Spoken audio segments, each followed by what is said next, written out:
गड़ौरा बाजा काहे हमारा पोसी काम कइले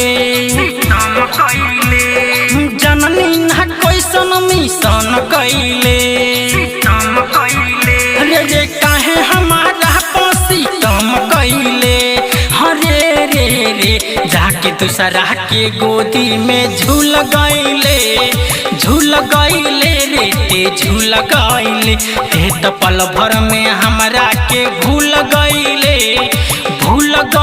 सोनमा भूल गइले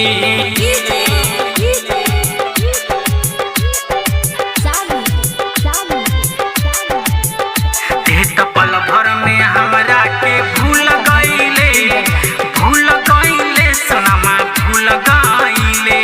कइल रहे मीठ मीठ बात रे जननी ना कहर बेटे घात रे जननी ना कहर बेटे घात रे करत रहे मीठ मीठ बात रे जननी ना कहर बेटे घात रे चल गइल हमरा के छोड़ के कहरिल दूसरा से बात रे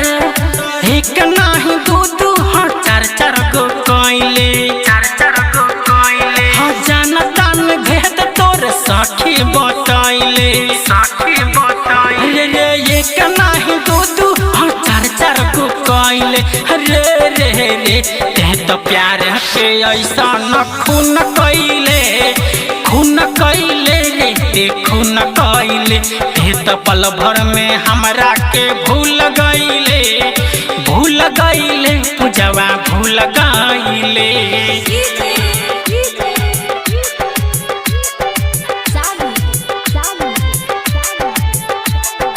पल भर में हमरा के भूल गइले पूजवा भूल गइले रहुए ते ऐसा न जात रे घूम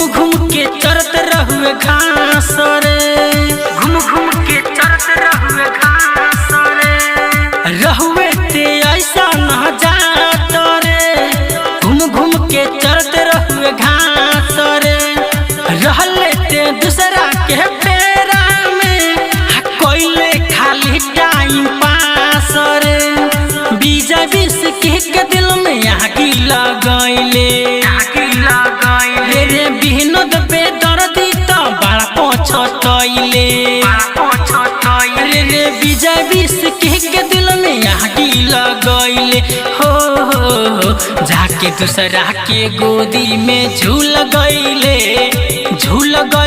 सोनमा झूल गइले ते तो पल भर में हमरा के भूल गइले जुलिया भूल गइले। Presented by Raj recording studio Gadaura बाजा।